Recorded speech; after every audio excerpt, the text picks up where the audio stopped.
long distance relationships, the hardest thing on them is that uncertainty. So if you can just solidify some things and create a prospect of a future, that can make things so much easier on the relationship. And the other thing that's also helpful, that helps so much, is sending frequent photos and videos. What's tootin', guys? So today I am going to be making a video about how I cope with being in a long distance relationship. Last week I made 2 videos about how I'm dealing mentally, how my mental health is, and I also made a vlog about finally reuniting with my boyfriend who I'm in a long distance relationship with. If you guys want to watch those videos, I'll link them down below. My boyfriend and I took a really amazing trip to Sedona, Arizona and to Zion National Park, and it was so fun, so incredible. We finally got to spend some time together and see each other after being apart for quite some time. So if you guys want to see that video, I rarely ever share my relationship on social media. I didn't really show my boyfriend, but I showed what we did together, so go check that video out. But as you guys may or may not know, I am in a long distance relationship. I live in Connecticut and my boyfriend lives in Paris, France, and we get to see each other once a month, which is still quite a lot. It's pretty good for a long distance relationship. I know a lot of people in long distance relationships have it much worse, much harder than I do. I'm one of the lucky ones who still gets to see my significant other quite often, but I just wanted to sit down today and let you guys know how I deal with being in a long distance relationship. What are some of the things that we do in our relationship to keep it strong and healthy? Not to say that we don't have our own problems and issues, because we do. I mean, mostly it's me that has problems. I'm the problem one in the relationship. Am I the problem then? But I wanted to sit down and just, you know, share my experience and help you guys out if you are in a long distance relationship, or if you're simply curious on how it is to be in a long distance relationship. And just a heads up, you know, if you can maybe avoid it in your life, I would. Date local, just saying. Anyway, let's get right into let's get right into the video on how I cope and how you can cope with being in a long distance relationship. The number one thing that you can do to stay in a healthy long distance, I can't seem to talk today. Remember the part where I forgot the word? The number one thing you can do is to make sure that you talk every day. I feel like this is a given. If you don't talk every day with your significant other, even if you do live in the same locale, I think that's kind of a red flag, right? But you know, just being present figures in each other's lives, a good morning, good night text, that's kind of like a thing that's important regardless of whatever time zone you are in. We are 6 hours apart, so that does make things a little tricky, but we coordinate it pretty well. I get very used to my good morning texts from him. So I wake up around 8:30 a.m. every morning, and at that point it's like lunchtime for him. So he plans accordingly to text me when he knows that it's 8:30 my time, and he checks in throughout the day with me to see how I'm doing and what I'm up to. And we do not go a single day without talking to each other via text message, via me sending him like a voice note or something. It hasn't happened in the almost year that we've been talking to each other. And so I highly encourage that anybody who is in a long distance relationship to just maintain that contact with each other. It's just so important. I know things happen, but like, you know, if you don't talk, then what is there? What is all this for? Talking communication is the basis of any healthy relationship. Another thing that I think is really important is to make an effort to at least talk verbally or FaceTime at least once a week. Now, this is really hard for me and my boyfriend because we see each other every single month, and when he comes to visit me or vice versa, we spend about 2 weeks together. So it's not like super impertinent for us to have that FaceTime session because like we do see each other kind of often, but he does call me and we have like an hour-long phone conversation or a FaceTime conversation. I hate FaceTimes, by the way. I feel like it catches me so off guard, and I hate having my face so close up to the phone screen. He knows I hate FaceTimes, so usually he'll just voice time me instead, even though he's seen me like at my shittiest waking up in the morning. So he's always like, why do you care so much about how you look on FaceTime? Like, I've seen you sick in bed. But you know, he knows that I am a very superficial person and that I still want him to see me at my best no matter what. But yes, like book that FaceTime session at least once a week or every other week. And you know, him and I, we're very busy people. We also we text every hour, so like the FaceTimes really aren't that important. So you know, we don't prioritize it as much. I'm super busy with work, he's super busy with work, so we also don't have like that time to be FaceTiming all the time. So, you know, it just depends on where your priorities are at. Another thing that is super important in maintaining a healthy long distance relationship for us is having a plan for when we're going to see each other in the future. So every single time that he comes to visit me here in the States, or anytime that I come to visit him in Paris, we always make sure that before we leave, we have already a flight booked in advance to go see the other person.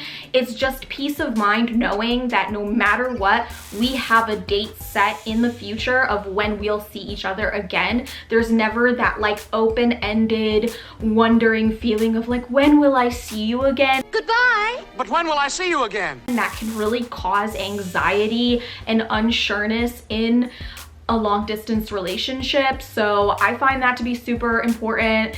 When I first started this long distance relationship with him, I felt such stress of like not knowing the future and all these what ifs. I'm a super high stress, high strung person.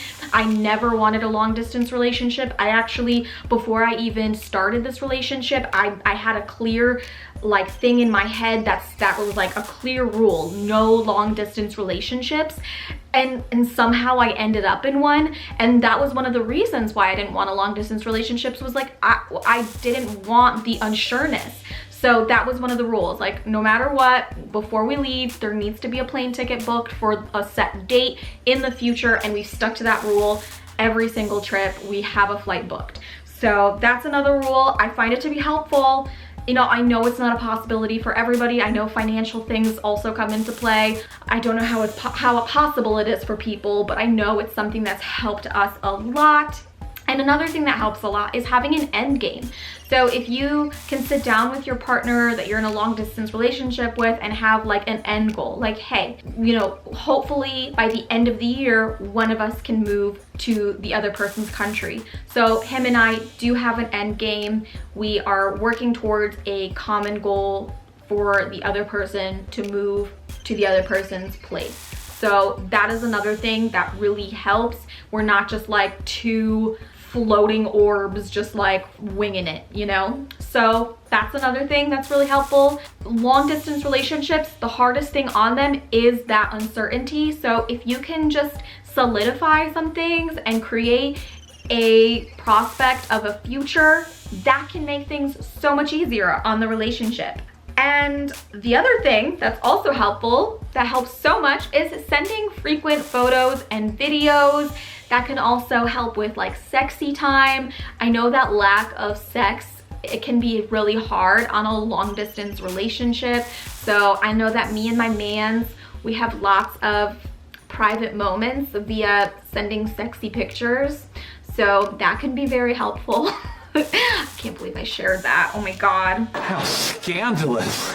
This next point is the hardest. This next tip is the hardest for me to follow, but it's to just trust. Trust issues are the hardest for me to overcome in my long distance relationship. I am not a trusting person. I have never been in any of my relationships. So if you add in long distance to the mix, you can just imagine how much harder it makes it. And my boyfriend is a really loyal, trustworthy person. He doesn't do anything to make me not trust him. I am just a very suspicious, paranoid person. So I'll take like any little thing and make a mountain out of a molehill, and that drives him absolutely crazy. It's definitely put a huge strain on our relationship. So I'm always like, send me a picture. Where are you? What? Send me a picture of you in bed. Yeah, well that pillow looks different than the pillow you slept on last night. Send me a picture of the room you're in. I'm that type of crazy bitch, right? And it can be exhausting, that's for sure. So I'm working on my trust issues, and by working I mean very slowly. Progress. I take one step forward, two steps back a lot of the time. I'm very thankful that my boyfriend is super patient with me, because I don't think most men would be patient like that with me on my trust issues. I think a lot of men would have just thrown the towel in at this point and been like, yeah, this, she's too crazy. So yeah, definitely you need to have trust if you're gonna be in a long distance relationship. If you do not trust the man, woman that you are with, you are not gonna make it in a long distance relationship. That is for damn certain, especially if your man is living in Paris. That's for sure. But my boyfriend is also like a low-key person. He doesn't like go clubbing, he doesn't go to bars, he just works and like hangs out with his friends. He's not like a person that I think would be super prone to cheating, and he's, you know, also in his late 30s, and I think he just wants, he's a person who wants a stable relationship, and we're very much so into each other and in love. Aww. And I think the other thing that you really need to do is to be very aware of the pros and cons and really focus on the pros. I think that at one point I was so focused on the negatives of a long distance relationship. I was so heavily focused on like, oh, the distance, I don't get to see you as often. And I was so focused on like my friends who were in relationships with guys that lived close by, that they got to spend so much time with. And I didn't get to think of all the positives of my relationship. And those were like, we get to travel to all of these amazing places together. We have this really magical relationship. We have this super soulmate spiritual connection. We have done so much together in the short time that we've been together, and like we've seen all these crazy things together. Like we really have this connection that not a lot of people get to experience. So I think that like once I start to focus on the pros, I really can put aside all of the negative aspects of being in a long distance relationship. So I think if you're in a long distance relationship, try to do that too. Try to think like, okay, well, you know what?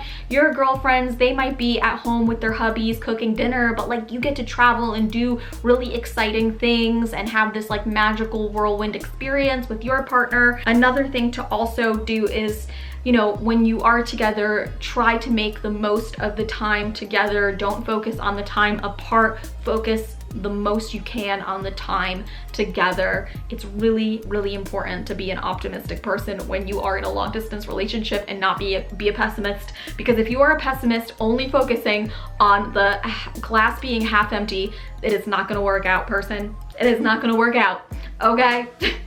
So those are my biggest tips and tricks for being in a long distance relationship, and really, you know, just see the relationship as being a big adventure. It's like a movie, right? This is gonna be the biggest romantic adventure of your life. And you know, you might envy people that are in relationships that are not long distance, but just know that on the surface, a lot of relationships might look super happy and comfortable, but a lot of the time, like, things might appear happier than they really are. And just be happy with what you have. Seize the moment, seize the adventure. Seize the day. And eventually, I think you will get the relationship that you want. I think at this point, I'm very happy with my long distance relationship, and I think I'd rather have a long distance relationship like this where it's fun, exciting, and we don't get to see each other as often, rather than like a boring relationship where we're just like sitting on the couch all the time, not doing anything and driving each other crazy. So, you know, I am just trying to take it for what it is right now, and I know that in time we will be together on a more permanent basis, on a more regular basis, but we'll just have to be patient and see what happens. But anyway, that is how I cope with being in a long distance relationship. Hopefully that was some good insight for you guys on how I cope with it. I don't always cope with it in the best way. I do my best. Hopefully it can be helpful to some of you out there who are also in long distance relationships. If it was helpful, if you enjoyed this video, click the thumbs up, subscribe to my channel. I upload every single day. I make all types of videos about my life, about advice on my business, on how I live my life. I make all types of videos. Seriously, just go check out my channel. You'll definitely enjoy it. I upload every single day, and make sure to come back tomorrow for a brand new video. I'll see you then. Bye.